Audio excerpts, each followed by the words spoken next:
Hello and welcome back to the B2Beast podcast, where we're capturing and sharing killer ideas for big business. And ladies and gentlemen, today we have got a beast in the building. He is the founder and CEO of SPG Labs, helping brands and businesses blend content, community, and technology to increase their revenue growth. Ladies and gentlemen, please welcome Stephen G. What up? Dude, you got a great intro, man. You've been practicing. I got a few reps in. Love what you're up to, man. Where are you tuning in from? How is it over there? Yeah, I live in Claremont, California, and it's been a little chilly, but outside of LA, about 30 miles, about 2 hours with traffic, which it always does. But yeah, man, it's I've lived here my whole life, and it's nice. What a life. Rough life. LA, Cali, living 70 degrees every day. Dang. Must be brutal.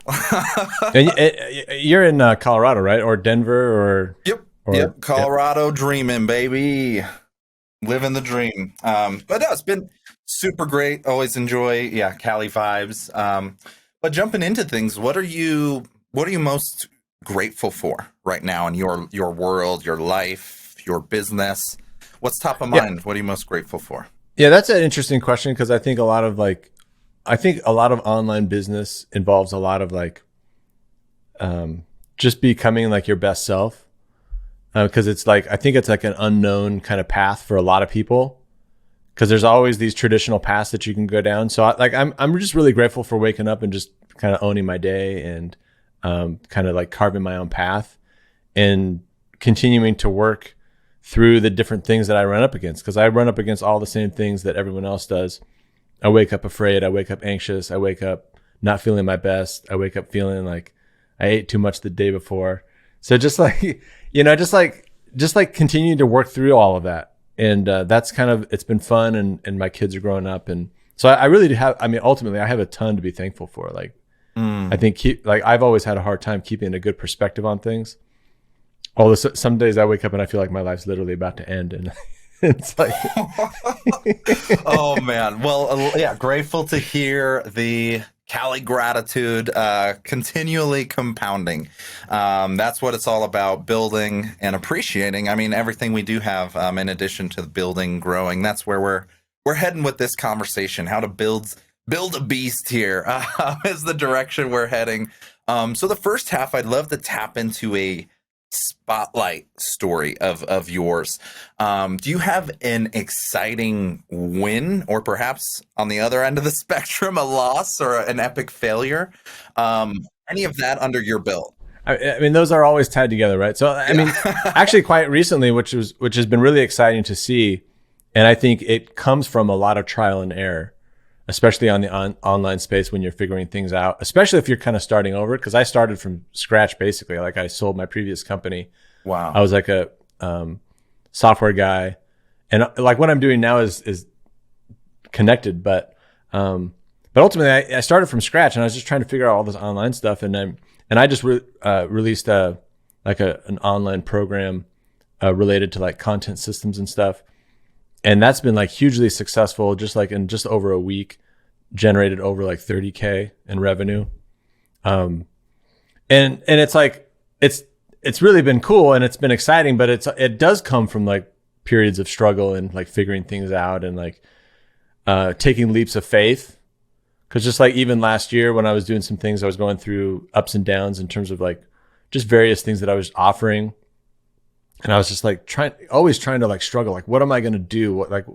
What's trying to get that clarity that everyone's trying to get, right? Yeah. Am I going to go this direction or that direction? And I kept just I think with just faith, I guess, just keep leaning into the things that I was really good at, even though I didn't know necessarily is it going to go somewhere? And I just kept leaning into that and going deeper and deeper on it. And it led to this, So I have a pretty unique product that nobody else on the market has. And, people are starting to know me for like a specific thing. And that's when I think that this online stuff really starts to work, is like when you have your own little spot. But you can't do that if you're like copying people's taglines, copying this, copying that, right? Like you have to go down that path. So it's kind of what it's like. It's both of what you wanted, right? It's that story of struggle and figuring things out and having faith in yourself, and then also having a win from continuing down that path and having a pretty good result of that.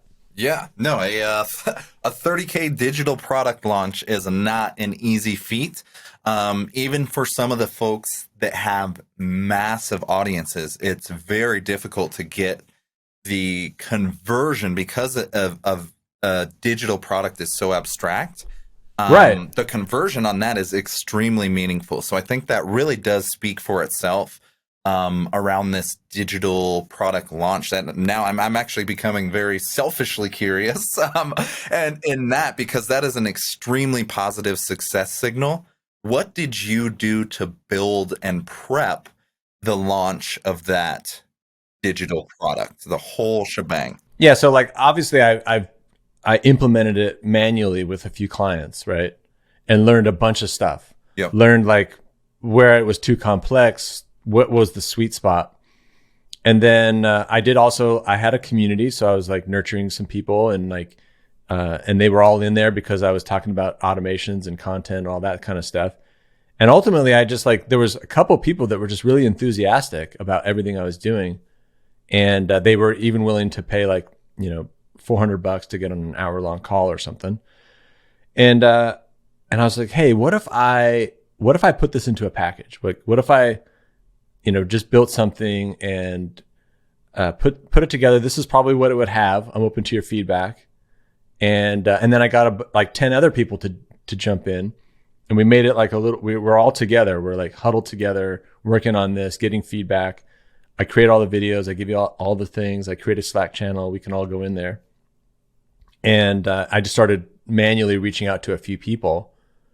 And then through that manual outreach, it was such a good response that then I just sat down and I created 4 different videos that kind of outlined what I was going to build. And I spent a good amount of time on those videos, making sure that I didn't go into the weeds, but I gave enough detail. And then I put that up as a landing page just in Notion. I didn't go to ClickFunnels and do all this stuff. I didn't get bogged down in all that technology. And then I just started sending that link out to people.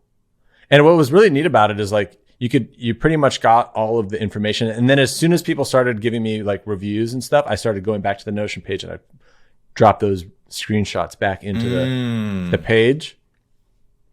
And people could go through the whole buying process without even really chatting with me. So now I'm just getting orders coming in. And I've never had $1,000 orders just pop in without even talking to someone. Yeah. which is really cool.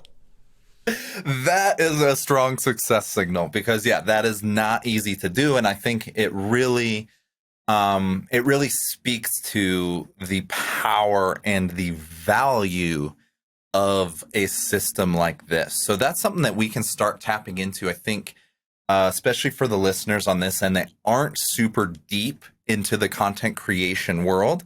Perhaps they've seen all their Gary Vee videos and Grant Cardone and whatnot, but they haven't connected the dots to really, how can I do this for me, myself, and make it positive ROI for my business? And that's where all of the magic in this conversation is at.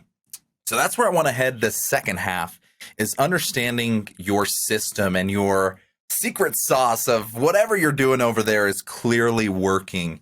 And we want to extract and share that with the listener today. So you've been building out this product, this program, this system, the content engine. Yeah. And it is exactly that. It is an engine, a complete operating engine to produce consistent content. So to the best of your ability within a podcast window, can you share the premise and basic, checklist of this system? How did it come to life? How does it work? And what are, I guess, the core pieces that people need to start being aware of to start thinking of their content strategy as a content engine instead of one-off individual pieces of content? Yeah, and so there's a lot there too. So there's like the is. technology piece, which is like to help you make it efficient, right? And then there's everything around it, right? You still got to make good content. You still got to have people to run the system, right? Like like a system's only as good as the people that can run it. But interestingly enough, like I originally started building this when me and you first started talking on LinkedIn. I just like, I'm an engineer. So like when I started creating all this content, it was just like a pain. And so I just like started to build out little automations to help make it easy. And then throughout that process, I've always just been kind of leaking that out there, and it always got a good response. Yeah. And so for me, it was just always like I saw Gary Vee and what he was doing, and I saw it from two perspectives. I saw, number one, I was like, I should definitely be making content because it works. Like I've always been the kind of person, if I see someone successful, like I can take the mental leap and I can say, you know what? I believe I can do this. I didn't know how it was going to work, and I went through a lot of different iterations, which I don't think everyone has to go through, especially if they're a seasoned professional. It's like there's, I think, a pretty narrow and straight path. But if you're starting from scratch or don't have a product yet, it's going to be a little curvy, right? So I knew I wanted to make content, and then I also saw at the scale that he did it, and I just saw that as like a challenge. I was like, oh, I want to be able to do that. And like, how do I use all the systems and stuff? So that's kind of like, and that's how where I've kind of arrived, is like make good video and then do it at like some level of scale. And so obviously there's the system itself. It's the automated system. It's like, how do you plan and organize your events, your recording events? How do you organize all of the content once you actually start to produce it and manage the statuses and the organization of all that content? Cloud structure, the folders, all that stuff. Yeah. And then team communication and feedback for videos, and then ultimately like posting, getting all that stuff out, and like building out the distribution workflows, right? Because if you're really pushing all this content out, not only is there the social platforms, but there's all the different communities that you belong to, like Reddit or, whatever those are. Like you probably belong to Facebook groups. Like, how do you take all that and get it in those as well and keep track of all that as like actual action items, so that you're really maximizing all of that content that you create, right? Because like a lot of people create a lot and then it doesn't go anywhere. People don't see it.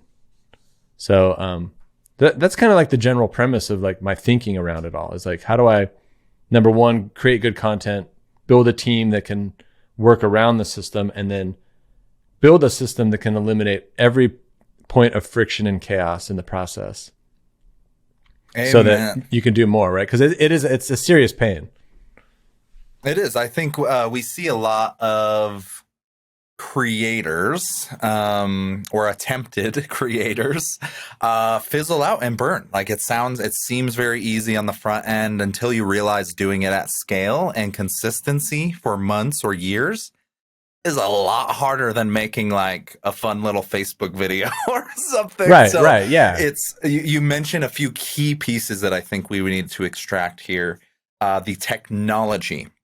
What tools and technology you're using can significantly help. The psychology of our internal mindset, our approach towards content, getting there, I've understood over and over. Yeah, the psychology piece. The psychology, you have to believe, number one, or you just won't hang. Yep. And then you have to commit to it. Because I've burned out a bunch of times too. I never quit though. But like I had the awareness of like what was going on, and like fell back to the belief, and then was like, I'm going to just keep going. I'm going to keep going. And it has a huge return on the other side if you know you're just going to keep tweaking. Wow. And figure it out. Yeah. So implementing I guess really the mindset becomes first before all the technology, the systems, everything. Yeah, it does. Because if you don't really have that fuel. There's some type of motivation or fuel that comes in to create a message or a content or a show or like whatever it is. If you don't have that figured out first, then the systems and the stuff we're getting into next is not going to help. So address the internal psychology. Great point. Then implementing the technology and the systems. Let's go a tiny bit deeper into that, but just in a simplistic way. What would you consider what tool or application do you consider like a must have, or is like your most important piece of the puzzle? What tool or technology is that, and how do you use it? Yeah, the most important part is just the organization. Like creating all the folders, like, so when I create, like if I'm going to do a podcast or if I'm going to be a guest on a podcast, like I put something into the system saying that I was going to do this, and it created all the folder structures for me. And when I drop in a video, it will automatically link it for me. And just having that alone, and like, so your team isn't searching around for stuff. Yeah. And like creating folders, different naming conventions every time. Like, and that was the first thing I built. And that's still to this day, probably the most important thing. Cause like, it's like rocks in your shoe, right? Like if you won't go hiking if you have rocks in your shoe. So that was the biggest rock. It's just like, man, this is so annoying. Like to keep track of all this stuff. So yeah, no, this is a game changer that we've implemented, especially when we had to expand from my own channel and world into multiple shows, multiple clients. Right. If you don't have that infrastructure, file naming, architecture, all of that, those little details that sound very like, oh, it's for like engineering or product dev or whatever. That's not our world. Like we're marketing. No, those have so much ROI to be able to go back and find and just simply organize. It sounds so simple. It's almost like too easy. And repurpose later. Like me and my team, we're going back now and diving into all those clips, all those episodes, and just like kind of refactoring them. And like, we've already created so much, and I'm saying the same things just in different ways. It's like, and we can go back and find it all, and it's all there. And that's an archive that you get to keep, Wow. No, I love it. I mean, so to keep it top of mind, file structure, folder structure, organization, have that embedded from the start. A very, very simple theory is just remembering how to order things alphabetically and number, giving content series or shows a specific little name code or something at the front end. ID, yeah, like a unique ID. All of these little things, I've seen you do it in your content engine. Anybody that's listening and wants to pursue content, you guarantee you are going to have to go find and hunt down this piece of content again. So make your life easy as possible from the start and have that structure, that organization, at least at an elementary level. Doesn't have to be this crazy, wild $1,000 system out the gates, but that's why this works, and that's why people are buying this, is because it is so needed in this piece of the puzzle. So great to hear that on the direct technology side, and then would love to just tap into like the more human and habit side. You're clearly doing something right over there, so let's explore your world with this question. What do you consider a task or habit that you have to do every single day? Well, it can be for personal or life or business. It can be on any piece of the puzzle. One thing that's non-negotiable. Yeah, I can't say that it should be non-negotiable. Or almost every day. Ideally every day. I do think like getting some exercise is important. Oh yeah. Because it like helps you burn off a lot of like all that angst. I think that's like a key factor to just kind of like staying in the zone. And it's hard, right? It's not always easy, but I think that's probably one of the things. It's like, I mean, I could list a bunch of different things because I'm trying to tackle a bunch of different things in my personal life, but like, I think that's the one that like gives you a lot of ROI. And it's not, I don't know that it's about the 4 a.m. thing or anything like that, what time you do it. But staying healthy is an important part. And plus, like, regardless of like how successful you are now or whatever, it's like you want to live a long life. Like, so Yeah. like, and like, let's say you're not successful for the next 5 years, like make sure you live like a long time so you can find the path, right? Simple strategy, maximize probability of success by just living longer. Yeah, I mean, I would love to just continue figuring things out for a long time. Like, I don't really have a goal to retire. I would love to just keep keep building, keep figuring things out, keep exploring, keep like solving little problems, and maybe the scale of those problems goes up and down. But I'd love to just do that until I die. Love it. No, this is amazing, man. I appreciate you sharing all your secret sauce, the keystone habits, the technology, the tools, the mindset. You really have to have these pieces operating in unison for everything to really click. So appreciate you sharing your secret sauce here with us today. On that note, though, like, I think it is important. Like, I'm an engineer, a software developer my entire life. And so, but at the same time, it's like, it's all about being human and conquering some of these most basic fundamental things that you've probably struggled with your whole life, and like dealing with those things, dealing with the fears and the anxieties and all those kind of things. And because like those are the daily struggle. I don't really have a struggle with technology. It's actually the easiest part of my day, right? So like that's where I can thrive. But like I do struggle with those other things as you explore all these unknown places. Wow. No, it really is a special thing that we're all in our own experience, our own journey. We got to figure out different pieces of the puzzle. So other folks might have the mindset figured out, but they need your help with the technology, or vice versa. So see where you're at on this spectrum. And I think the recurring common thread here is just a commitment and investment to growth and self-awareness and learning. That's really where all the magic of this is at. So love hearing that. Yeah. It's like I've always had the ability to never give up. I can for whatever reason, I've always been able to start again, no matter what. You always can.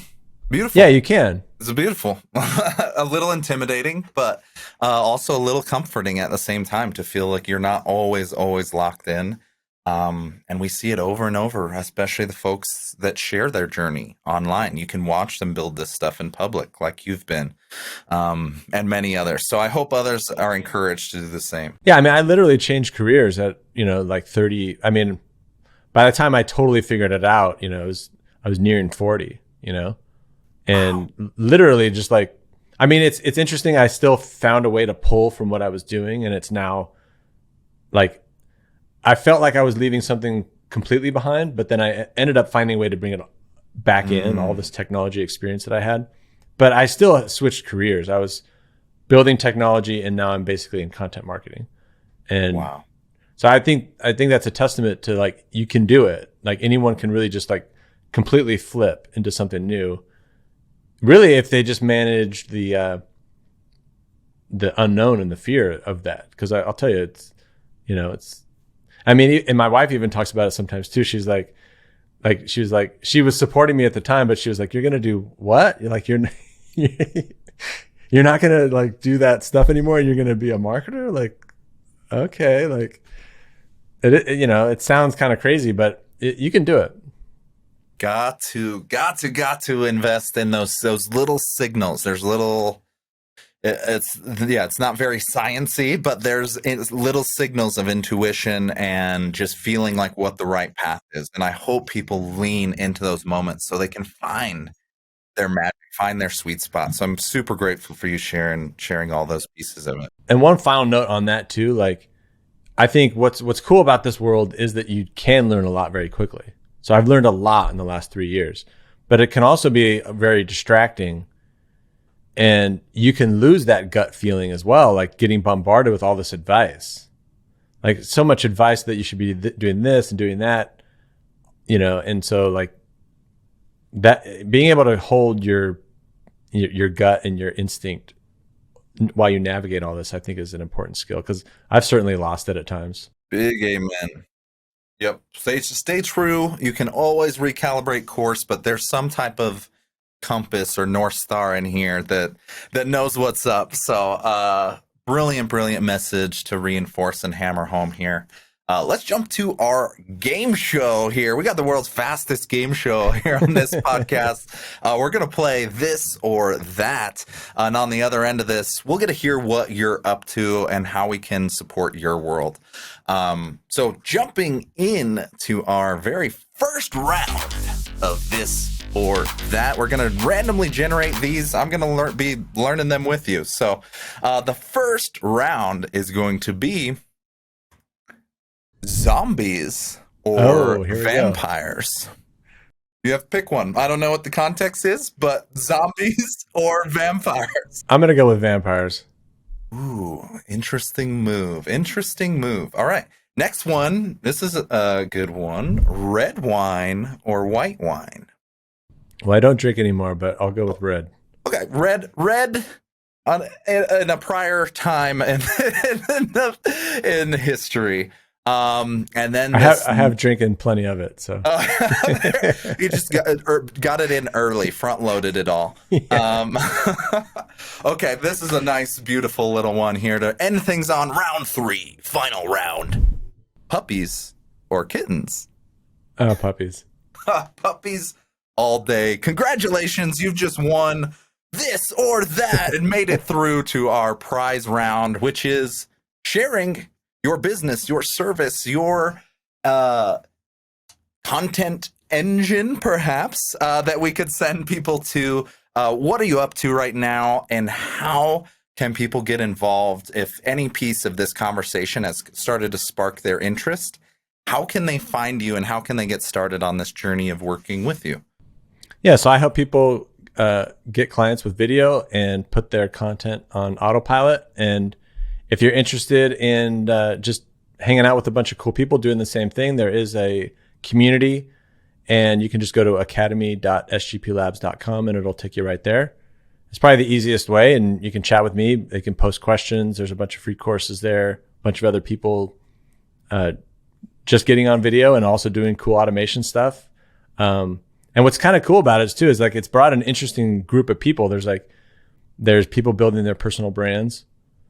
And then there's video agencies, because they want all the automation stuff to run their agencies. And then there's like big YouTubers in there. And like, it's just kind of cool. Like when you kind of go down your niche, you will assemble this kind of like odd group of people that just kind of mix and match with who you are in just the right way. And so anyways, that's probably the best way to connect and get a bunch of value. Perfect. I will have that loaded up here for y'all, and also would give a high recommendation to following Stephen G. Pope on LinkedIn. It's been one of the greatest connections I've had on my journey there. So heavily encourage that as well. Thank you. Before we jump to our final question here, I just have to take a quick moment of appreciation and recognition to really share. I've been following your journey since 2020 and sharing it alongside you. We've been on parallel paths here, and I am just honored and stoked and really proud of everything you're building. It cool, man. is Thanks. much needed in this world. And I see a lot of people doing business in just skeezy, weird, lazy ways. And then I see other people just doing it right and putting in the work, and you are one of them. So I appreciate that, man. That means a lot. I just had to drop a super thank you, because that same to you, man, has not gone unnoticed. So yeah, same to you, man. I appreciate that. Thank you, man. Thank you. God, you're not supposed to be doing that this direction. We're supposed to be lighting this guy up. We're in a similar realm, So like, I've been following your live show and getting in there, and like, I love what you're doing as well. It's been a journey. Thank you so much, man. But let's take this last question. It's for one specific listener on the other side of here. They might be starting out, or they might just be stuck taking it to the next level. And we went over a lot of the nerdy stuff, the systems, the strategy, the tech. but sometimes we just need a little kick in the ass or a spark in the heart to get things going. And that's what this question is for. So, what final words of advice or motivation can you share to send this listener into beast mode? Yeah, so it's funny because like sometimes I'm helping people get on video and starting to create their first videos, and I run into all these different things. Like, why aren't they doing it? And I'm always trying to like go down these different paths. Is it a system? Is it a calendar? Or what is it? And like sometimes you can't really find it, or I haven't always been able to find it. And so sometimes I'm just like, look, do you want to like look back and just like know that you could have done something do you want to look back and say you probably could have done it, but you didn't? Because if you did everything you possibly could and you failed, you probably would give yourself a break. But if you knew you just sat around and you just didn't take action, you're probably going to regret it. So just like pure fear, like, just like, I mean, that's what motivates me a lot of times. Just like, if I don't figure this out, like I'm going to probably be in a job I don't want. And I don't want that. And so it's like, sometimes it's just like, don't regret this moment. And, like, if you don't figure it out, like, what's the alternative? It's probably a lot worse than taking some of the moves that you might be afraid of taking.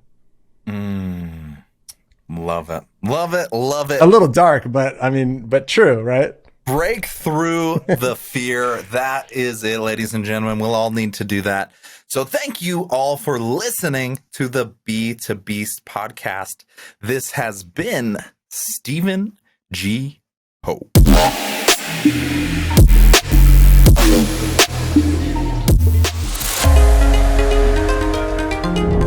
You're a beast.